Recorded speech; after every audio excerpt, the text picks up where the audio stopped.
y en la provincia se gana, se elige gobernador por un voto, no hay segunda vuelta. ¿No te parece que ¿Y entonces vos me querés eliminar políticamente? No, de ninguna manera. ¿Vos querés mi muerte política? No, de ninguna manera. ¿Vos querés que yo desaparezca políticamente? No, vos tenés todo el derecho del mundo. Bueno, entonces tengo el derecho. Pero ¿puedo terminar la pregunta? Bueno, a ver, las últimas tres elecciones tuvo 40%. Es un dato. ¿Hay alguna chance de que me dejes terminar? Que vos decís que vas a ganar la elección y que vas a ser el próximo presidente. Entonces, y me querés sacar de la provincia de Buenos Aires, que son casi el 40% de los votos. Que son toda mentira y la puja distributiva. Todas esas mentiras que lo único que hacen es joderle la vida a la gente. Entonces, separemos bien los tantos. Entonces, a ver, si vos déjame terminar, Diego, dale. ¿Vos estás por comunicarte con Jair Bolsonaro? Sí. Íbamos a tener una llamada hoy, la postergamos para mañana a la mañana. Está en un ratito, en instantes, vamos a estar charlando con Javier Milei. Ahí está, vamos a hablar, por supuesto, en primera instancia de la inflación. Así que, Javier Milei en un ratito. Osvaldo, voy a hablar con Javier Milei y Lucía pone el dedo en la llaga y es que los incentivos son bajos.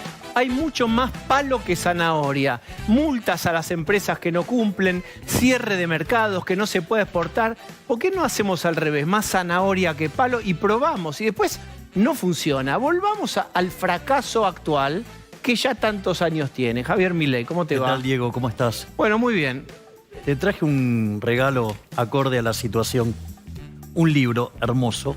Bueno, miren, el doctor ¿lo puedo mostrar? Ricardo Manuel Rojas. Dame un contexto. ¿Qué es este libro? La inflación como delito. Explica que justamente la inflación es una estafa, que es un delito que no está tipificado en el Código Penal y que debería estarlo. Porque, por ejemplo, este gobierno de delincuentes, en los 3 primeros años de gobierno, nos robó 16 puntos del PBI con la financiación del déficit fiscal con emisión monetaria. Es algo así como un poquito más de 5 puntos del PBI. Quiere decir que los políticos nos roban entre 25.000 y 30.000 millones de dólares por año por hacer uso de la maquinita, para hacer uso del Banco Central. Es decir, entonces lo que dice es, bueno, el Código Penal está lleno de delitos y que no son tan grandes como este. Incluyamos esto en el Código Penal y que sean sancionados los políticos por estas aberraciones. Es decir, aquellos políticos, por ejemplo, que voten presupuestos con déficit fiscal, bueno, esos son traidores a la patria. ¿Cómo vendría a ser la lógica? ¿Por qué es un delito? Suponete que estamos en una economía que hacemos transacciones en moneda de oro. Entonces viene un amigo mío, trae un físico, un químico, y nos muestra cómo hacer para transformar el plástico en oro. ¿Qué hacemos? Empezamos a comprar plástico, lo convertimos en oro. Mientras que yo hago esa falsificación y la tengo en mi casa, no pasa nada. Ahora, cuando yo vengo y te traigo un lingote y te digo, che, Diego, te cambio un lingote por un lingote, me vas a mirar raro. Entonces, como te resulta raro, te ofrezco 2 lingotes. ¿Qué dice el dicho? Cuando la limosna es grande, hasta el santo desconfía. Evidentemente, ahí es cuando toma lugar la estafa. Claramente, como vos no lo dejas pasar, tampoco son tan obvios los políticos. ¿Cómo hacían los señores feudales o los emperadores con esto? Fraccionaban las monedas y las mezclaban con las buenas. O le degradaban el valor, el peso, ¿no? Por eso las monedas, viste, que se llaman peso, libra, peseta, ¿te acordás? Digo, o sea, todas esas cosas. Lira. Entonces, ¿por qué, digamos, vos tenías esa situación? O porque te las degradaban en pesos o te las mezclaban las buenas con las malas. ¿Eso qué hace? Que aumente la oferta de oro, el poder adquisitivo del oro cae y todos los precios expresados en unidades de oro suben. Es decir, que ahí tiene sentido la estafa. Y en general, digamos, ¿para qué hace el gobierno esto? Porque yo anoté varias cosas muy interesantes y correctas que has dicho vos en el editorial y que también tu panel estuvo correcto. Por ejemplo, el rol del déficit fiscal. Argentina, vos sabés que cuando era el país más rico del mundo y entró al siglo XX, hasta la década del 30 aproximadamente, las crisis que tenía Argentina estaban en línea con Estados Unidos. Hoy Argentina, desde el inicio del siglo XX a hoy, tuvo 22 crisis. De esas 22 crisis, 20 tienen origen fiscal y hay que con déficit fiscal muy alto y déficit fiscal estratosférico. Punto 1. De hecho, hoy tenemos un nivel de déficit fiscal en línea a las 5 crisis más grandes de la historia. El Rodrigazo estalló en el 75 con 14 puntos del PBI. En el caso de la tablita cambiaria en el 81 con 11, la hiperinflación del Alfonsín con 8, la convertibilidad con 7. Hoy cuando vos tomás Nación y Banco Central, ¿sabes qué? Estamos en 9. Digo, estamos a punto de la piña. Otra cosa muy importante que mencionaron, no sé, ¿no te molesta que esté casi un exégeta de ustedes? Por ejemplo, cuando vos decís, la inflación es pobreza, efectivamente es pobreza. En la teoría económica eso se llama efecto Hume-Cantillon. Es decir, el que recibe último el dinero que sale de la imprenta es el que pierde. ¿Por qué? Porque ¿quién es el que primero recibe el dinero?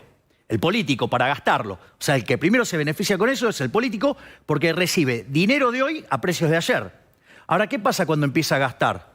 Suben los precios minoristas, después suben los precios mayoristas, después suben los salarios. ¿Quién es entonces el que recibe último, el que pierde? Por eso, cuando vos explicabas, claro, cuando vos te dieron el aumento ya te mataron durante X meses antes. Por eso siempre llega de atrás, el trabajador siempre llega de atrás. Y al darse esa situación, es que te cae, en esa transición que cae el salario real, a vos te están matando. Pero, tengo un montón de cosas que vamos charlando y peloteando algunas cosas. Pasemos como del diagnóstico al tratamiento.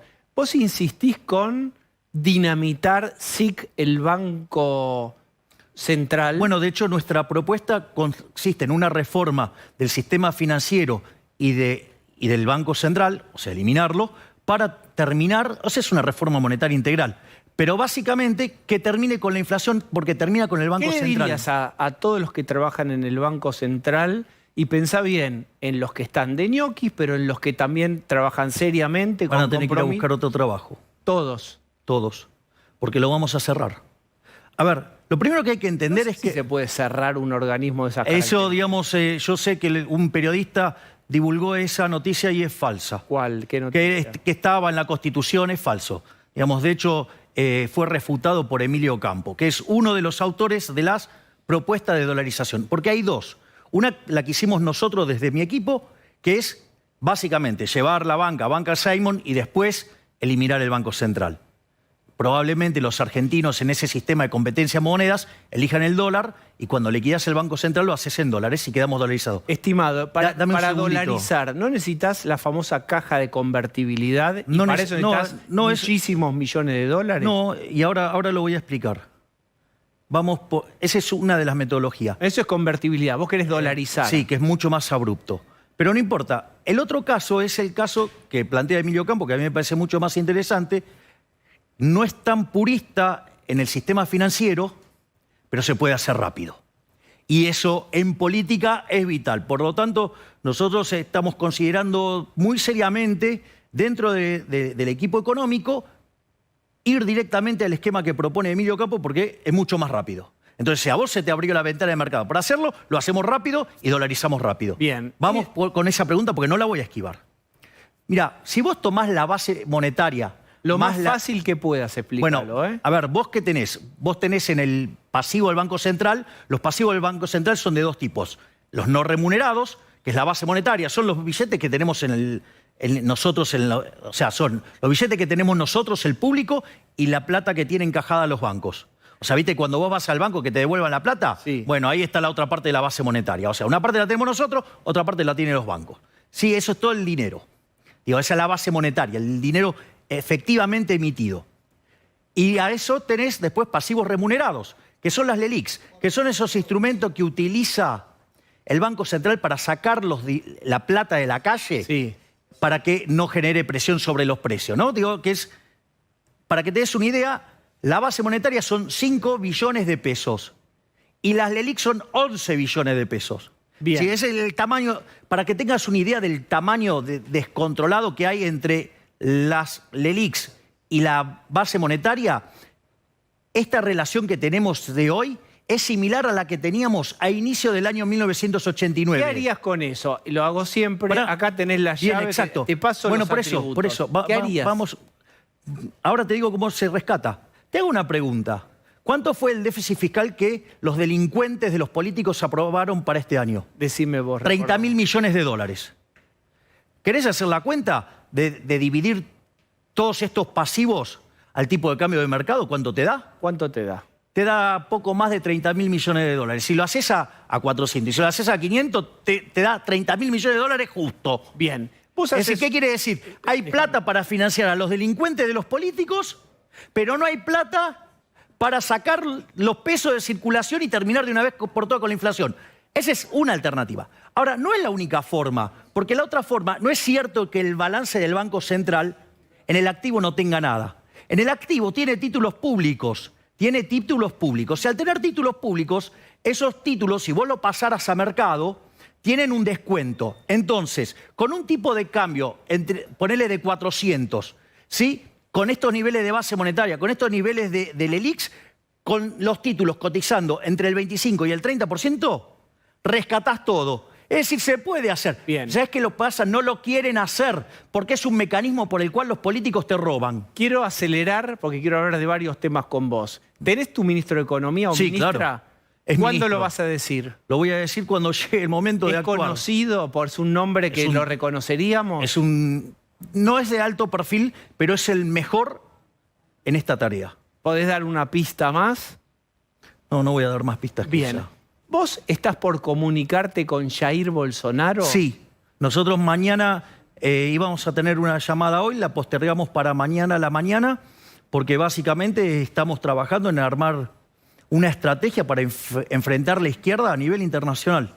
Y una de las posibilidades que también estamos elaborando es la posibilidad de hacer una suerte de congreso de la derecha, digamos, entendida en el sentido como se piensa en términos políticos, en Argentina. ¿Quién llamó a quién? ¿Él te llamó a vos? Sí, digamos, bueno, hubo contactos comunes y hoy vamos a hablar, lo decimos postergar para mañana, porque si no, no llegaba acá. Bien. ¿Qué te pareció que Jair Bolsonaro, a pesar de haber hecho una excelente elección, perdió, pero no perdió por mucho, concentró muchísimos diputados y senadores en el Congreso? De hecho tiene el control de la Cámara de Diputados y de la Cámara de Senadores. Pero no quiso entregar los atributos en la ceremonia con Lula y hubo unos incidentes monstruosos en la asunción de Lula. Hubo desmanes terribles, muy a la Trump. ¿Qué pensás de que no haya entregado los atributos y de esos desmanes terribles? A ver, la decisión, si vos le entregás o no, digamos, haces eso, es una decisión de cada uno y eso, digamos, cada uno sabe por qué lo hace. Ese es el primer punto. Esa pregunta no es para mí, es para él. Bueno, pero estás apoyando o convalidando un candidato que se corrió de un mecanismo democrático. No, bueno, puede tener sus opiniones al respecto. O sea, y puede decidir no hacerlo, digamos. ¿Cuál es el problema? ¿A vos te molestó que Cristina no le pasara el bastón a Macri? El problema de Cristina y el problema de Macri, no, eso, digamos, eso no es un problema mío. O sea, eso tiene que ver con lo que quiere transmitir cada persona y, digamos, y las circunstancias que llevaron a tomar cada decisión. Y la violencia de esos vándalos que rompieron todo. Bueno, ahí eso es interesante. Primero, la gran mentira de que vos ahí podías tener un golpe de Estado. Eso es mentira. Porque no puede ser que si vos de un lado tenés las Fuerzas Armadas y del otro lado tenés tipos que están desarmados, que los tipos desarmados le vayan a ganar a los armados, es raro. Es decir, ahí se vendió una mentira. Destrozaron obras de arte históricas, entraron por la fuerza, Yo no estoy a favor de ningún tipo de violencia. Condeno todos los actos de violencia. Porque, a ver, el liberalismo es el respeto irrestricto del proyecto de vida del prójimo basado en el principio de no agresión y en defensa del derecho a la vida, a la libertad, a la propiedad. Quiero ser claro. Jair Bolsonaro tuvo un muy aceptable gobierno y se fue con un montón de capital político. Pareció perderlo o parecen haberse equivocado, dicen algunos, a no haber condenado fuertemente esa violencia. ¿A vos te genera ruido esto de tu vínculo con Bolsonaro? O sea, no es un tema que tenga que ver conmigo. Es decir, es la decisión de él. O sea, si querés saberlo, se lo preguntás a él. Yo no soy el exegeta de él. Ese es el primer punto. El segundo punto es, terminemos con la otra mentira. Porque hubo una elección que fue muy turbia en el resultado, que mostró determinadas características y la gente tuvo durante 70 días pidiendo que aclaren las cosas y Lula no aclaró las cosas, reprimió. Es decir, cuando vos de tu lado tenés la verdad, ponés los datos, ¿Pero vos crees no que la hubo violencia. fraude en las elecciones de Brasil? Entonces que demuestre que no lo hubo. Vos lo que estás diciendo es yo no condeno lo que hizo Bolsonaro porque ahí hubo fraude. No lo sé, pero Lula nunca se ocupó de aclararlo. ¿Sabes qué interesante? Por ejemplo, si un periodista pedía que se aclarara la situación, lo metían preso, les bajaron sus páginas de internet, no los dejaron comunicarse. ¿Te parece bien, digamos, que persiga que meta preso a opositores, a periodistas, porque piden que aclaren el resultado? Vamos a seguir hablando con Javier Milei después de la tanda. ¿Es correcto, señor productor? Sí, señor. Dale, vamos, Javier Milei se queda. Vamos.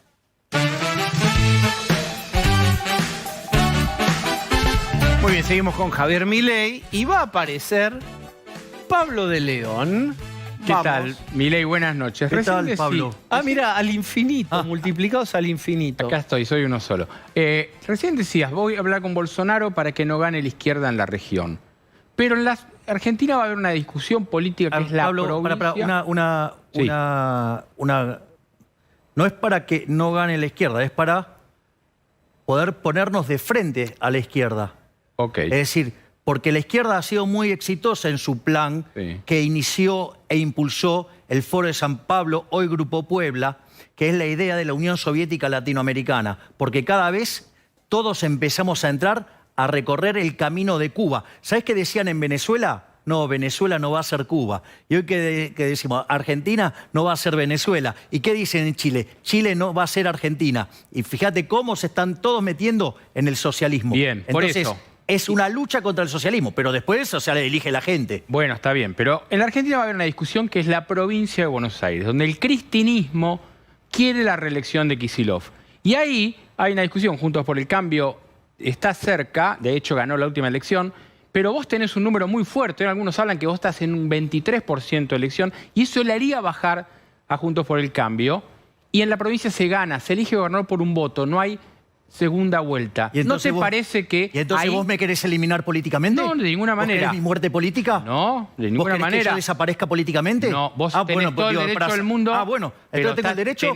Pero ¿puedo terminar la pregunta? Vos tenés todo el derecho del No mundo a mata ser ni candidato a presidente moscas, Pablo. y a ser candidato a lo que quieras. Yo lo que digo es, no estás... Bueno, pero vos estás con... O no, sea, no sería vos estás- saludable como oposición que hubiera una fórmula... ¿Sabés qué sería entonces? Que Bueno, que discuta sea- con el cristinismo en la Mirá. provincia de Buenos Aires, que es el conurbano es el A búnker ver, político del cristinismo. ¿Sabés qué? Entonces que se baje Juntos por el Cambio. Que, digamos, si son tan socialistas y van a traer de vuelta al kirchnerismo. La única forma de sacar al kirchnerismo es con liberalismo puro y duro. Listo, que se corra Juntos por el Cambio entonces.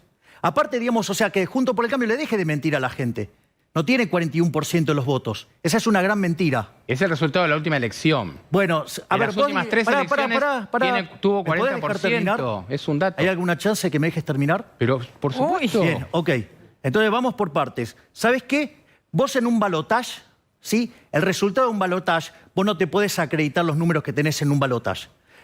En Argentina, las PASO de la elección del 2019 jugaron como una suerte de primera vuelta, donde Alberto sacó 48 y Mauricio sacó 31. O sea, los 17 puntos de diferencia que generaron un desastre después, porque todos dijimos, no, se viene lo peor del mundo. Que efectivamente no estamos muy lejos. Pero al margen de eso, entonces la primera vuelta no jugó como una primera vuelta tradicional, sino que lo hizo como si fuera un balotaje. Entonces los verdaderos votos de Juntos por el Cambio no son 31. Y cuando vos mirás 48, que tenía el Frente de Todos y lo que tiene ahora, ¿sabés a quién le sacó los votos?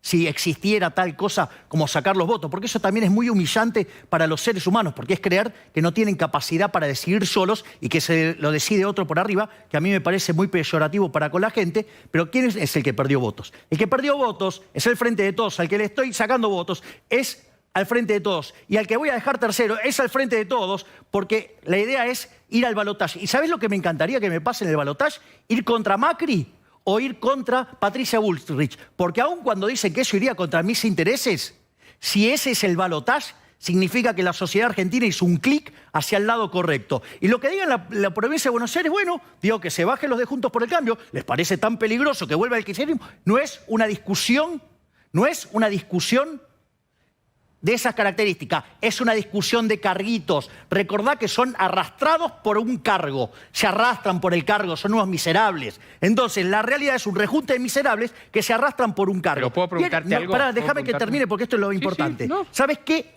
Hoy el piso discúlpame, el piso y el techo del kirchnerismo es el mismo. Que es si estuviera Cristina, saca 25% de los votos. Todo lo demás saca menos. ¿Sabes qué quiere decir eso? Que el kirchnerismo en la próxima elección pierde. El kirchnerismo pierde. Entonces, que dejen de asustar a la gente y en realidad lo que están proponiendo es algo para sacarme del medio, para estigmatizarme, para ensuciarme, ¿sí? Y tener más carguito. O sea, si vos avalás el fascismo, el totalitarismo, eliminar una expresión política, bueno, digo... ¿Puedo hacer una breve repregunta?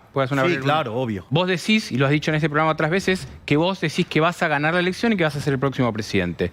Entonces, y me querés sacar de la provincia de Buenos Aires, que son casi el 40% de los votos. Pero él no quiere sacarte a la provincia de Buenos Aires. Es una cosa que se escucha de...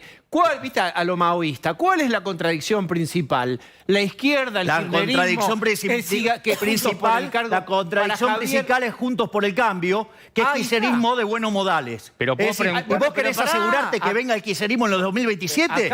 Anda por una opción de Juntos por el Cambio. Esta es una clave de lectura muy importante la que acabas de hacer. Es decir... Yo no estoy de acuerdo con esta clave de lectura, pero se hizo muchos años esta idea. ¿Querés que discutamos tema por tema de la economía y vas a ver quién, digamos, si son o no socialistas? ¿Cuál es la contradicción principal? ¿Juntos por el Cambio o el kirchnerismo? Es que en realidad son la casta, nuestros enemigos son los políticos. Eso es lo que hay que entender. Yo te voy a decir algo. Si gana Juntos por el Cambio, ninguno de la camporonga se queda sin laburo. Y si gana el Frente de Chorros...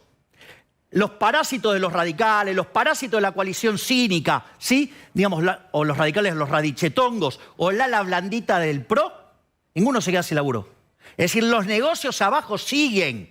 Es decir, entonces es los políticos, ¿sí? Los que muerden, los que viven del esfuerzo ajeno, y nosotros los honestos que pagamos. Porque te aviso que mientras que ningún político devuelve la guita, yo sí. ¿Me comprendés? Entonces... Digo, ese es el verdadero enemigo. Porque alguien te podría decir, bueno, es más, te lo planteo en la lógica populista, porque los populistas del Frente de Chorros, ¿qué te dicen? Nosotros somos la patria, ellos son la antipatria. Ahora, ¿qué te dicen los populistas de Juntos por el Cargo? Te dicen, nosotros somos la república, ellos la antirrepública. Entonces, la verdad es que los dos son fascistas en eso. Pero alguien podría decir, pará, déjame que termine el argumento. Entonces podrían decir... Vos también, digamos, hacés un argumento fascista porque decís, son la casta ladrona de los políticos y de este lado, digamos, lo del sector privado. ¿Sabés cuál es la diferencia? Que tanto de un lado como del otro, el Frente de Chorros como Juntos por el Cargo, viven de la guita ajena. En cambio nosotros vivimos de la propia, o sea, nosotros queremos, digamos, estar robándole al resto para vivir nosotros. Nosotros cuando hacemos política, no hacemos robándosela a la gente. ¿Me comprendés que hay una diferencia sustancial? Unos y otros son socios porque todos viven del curro y afanándole al sector privado. En cambio, entonces ahora está la discusión moral. ¿Qué querés estar, del lado de los chorros o querés estar del lado de los honestos? Y eso es una discusión moral. Y eso no es ni populismo, ni Hegel, ni nada. La sociedad está hoy funcionando con un mecanismo que se llama democracia y un congreso. Si vos ganás, vas a tener que convivir con ellos, a quienes estás insultando y denigrando desde acá. Espera. ¿Es cierto que vos harías acuerdos con asesinos y ladrones? En un momento vas a tener que necesitar manos, Javier. Vas a necesitar que alguien levante. Yo no hago así. Consenso con ladrones. Pero entonces tenés que decir. Y con asesinos. Entonces tenés que agarrar tablones, clavos y cerrar el Congreso. No voy a hacer eso. ¿Y cómo vas a hacer? A ver, no, yo enviaré los proyectos. Digo, el más emblemático es la reforma monetaria y financiera. Es decir, ¿para qué? Para sacarle un mecanismo por el cual los políticos le roban a los argentinos 5 puntos del PBI. Bien. ¿Qué hoy vendrían a hacer? Si no te sale, vas a consulta popular. Bien, voy a consulta popular. Ahora, la consulta popular, la realidad es que si la gente me eligió porque, digamos, o sea, tiene claro que soy el único que puede terminar con la inflación. Pero al margen de eso, Javier, que Cristina dijo, la gente nos eligió, la justicia que está pidiendo la gente es la que nosotros decimos porque nosotros representamos el voto. Yo no estoy diciendo eso porque soy uno de los máximos defensores de la justicia independiente. Así que a mí no me corras con eso. Lo que yo sí sé es que yo sí puedo terminar con la inflación porque tengo el diagnóstico correcto. No, con todas esas estupideces, la inflación multicausal y los monopolios y la guerra y todas las mentiras esas, que son toda mentira y la puja distributiva, todas esa mentira que lo único que hacen es joderle la vida a la gente. Entonces, separemos bien los tantos. Entonces, a ver, si vos sos déjame terminar, Diego, dale. Señor, vamos. Entonces, yo hago la consulta popular. Lo más probable es que si la gente me eligió, es porque justamente está podrida la inflación. Y sabe que yo soy el único que sé cómo hacerlo y él tiene el coraje para hacerlo. Entonces, en ese contexto, es muy probable que tenga el apoyo popular para impulsar este tipo de cosas. Entonces, si el Congreso no me lo deja pasar, ¿qué voy a hacer? Lo voy a llamar a consulta popular porque no tengo que pasar por el Congreso, porque no es como el referéndum que es vinculante. Entonces no lo necesito al Congreso, llamo a consulta popular.